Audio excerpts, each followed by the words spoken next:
واحد الله وصلى على النبي. تعالى يا باشا اما اغير مفهومك عن اللحم الضاني وعن الريشه البرق الصحراوي، يعني اجيب لك بوضوح تفاصيل حته اللحمه اللي عاشت في الصحراء واللي كلت واتربت على اعشاب طبيعيه. واحد الله وصلى على النبي. طبعا دي يا جدعان اسمها الريشه الفرنساوي. اسمها فرنساوي طبعا تقطيعها ريشه فاضيه ما فيهاش عظم، ما فيهاش سلسله ظهر. طبعا لحم زي ما انت شايف لحم برق صحراوي جاي من مرسى مطروح.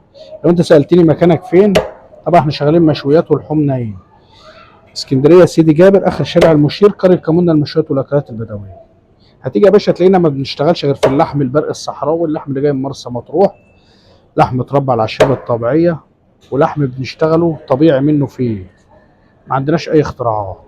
لحم جاي من الصحراء واكل اعشاب. الاعشاب طبعا زي ما احنا فاهمين وعارفين كلنا ان هي متربيه في الصحراء، حاجه طبيعيه، لا بتاخد كيماوي، لا بتتروي بميه تعبانه، لا بتتروي طبعا بمطره ربنا، حاجه طبيعيه 100%. بيتربى على الاعشاب، ياكل الشعير، خروف زي ما انت شايف. بص تفاصيل الريشه بتاعته عامله ازاي، بص تفاصيل اللحمه، حاجه بقى لا مرهضله ولا فيها سمونيه ولا فيها دهون ولا فيها ريحه الزفاره بتاع الضان اللي احنا واخدين فكره خطا عنها. طبعا ده بيرجع للسلاله. السلاله الخروف ده برقاوي، يرجع طبعا اصله في ليبيا ومتربى على حدود ليبيا في مرسى مطروح، مدينه السلوم، مدينه براني. وده اللي احنا بنعتمد ان احنا نجيب اللحمه بتاعتنا من هنا. تعالى يا باشا بص، بص تفاصيل الريش، بص الجمال، بص الريشه دي، بص الريشه دي. وريشه بقى بديك ريشه ايه، خالصه مخلصه، ما فيهاش دهون، ما فيهاش كعبله، ما فيهاش عظم. بص يا باشا تفاصيل اللحم. واحد الله صلى على النبي. وشير لصاحبك بتاع اسكندريه او بتاع القاهره اللي بينزل اسكندريه، اقول له تعالى اما نروح عند كمونه في سيدي جابر نجرب البرق اللي على اصوله. ادعم يا دولي واعمل لايك للفيديو عشان يوصلك طبعا الفيديوهات الجديده. وش بس تفاصيل الريشه.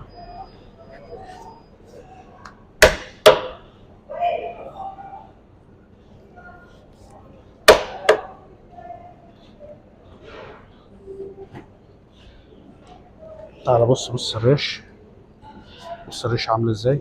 لسه ما عملناش فيها اي حاجه ولسه ما وضبناش اهو. ده الشكل الخارجي طبعا، شكل الدهون. وده بص شكل الريش عامله ازاي. تعالى بقى نوضب بقى واجيب لك التفاصيل الداخليه للريشه. تعالى. واحد الله صلى على النبي في الكومنت. والفيديو ده طالع من اسكندريه، قول لي وصل لك لحد فين. طبعا يا جدعان احنا بنشوف التعليقات كلها وبنرد على كل الناس المحترمه. طبعا بنرد على التعليقات الايجابيه، والسلبيه طبعا احنا بنحذفها.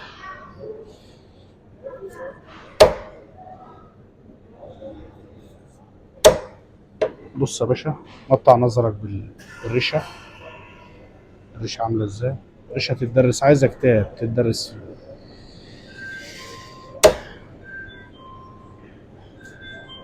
ادعم بلايك، ومستنيك في سيدي جابر قريه كمونه المشويات والاكلات البدويه.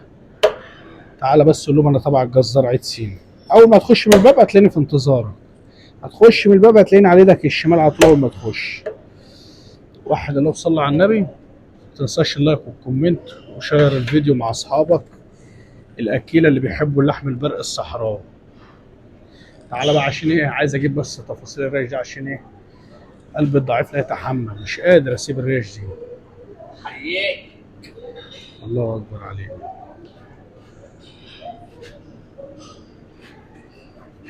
اختمها يا عم.